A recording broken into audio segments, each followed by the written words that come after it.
Now, when the relationship between the price of foreign exchange and the demand for foreign exchange is negative, inverse, so the curve will be downward sloping as there was in demand.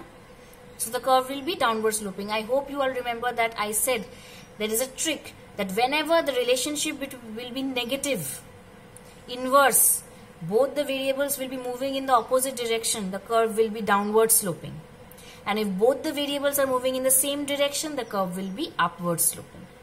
So here the variables are moving in the opposite direction, so it is downward sloping.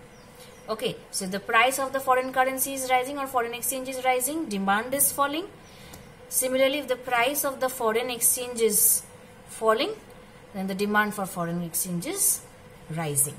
Now I will show you a diagram. Hope you all can see the diagram. Okay. See, here the quantity is measured, here the price is measured.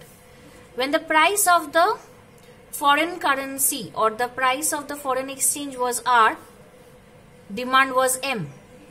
Now if the price falls, if the price is falling from R to R2, demand is increasing. See, demand is increasing.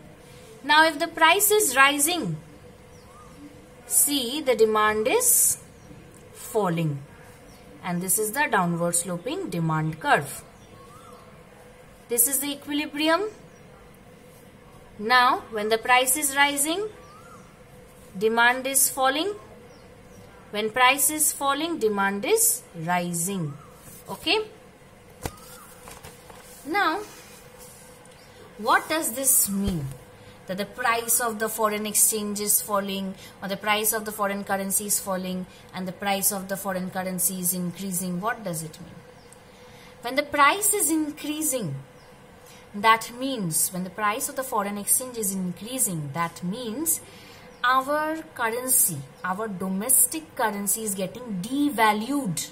Our domestic currency is getting devalued means now we have to give more domestic currency for buying a commodity or for in exchange of $1. Okay.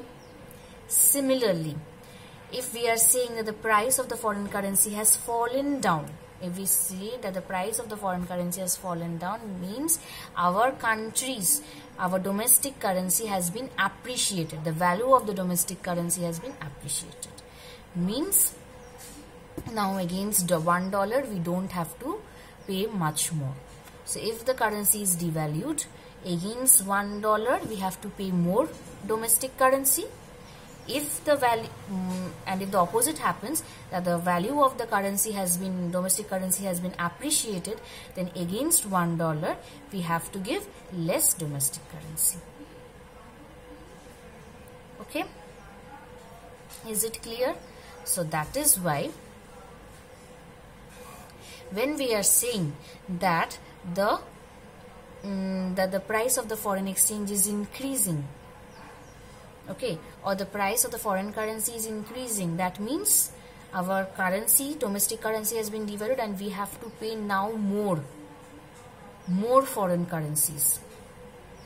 Similarly, if we are saying that the price of the foreign currency has fallen down, then that means now we have to pay less.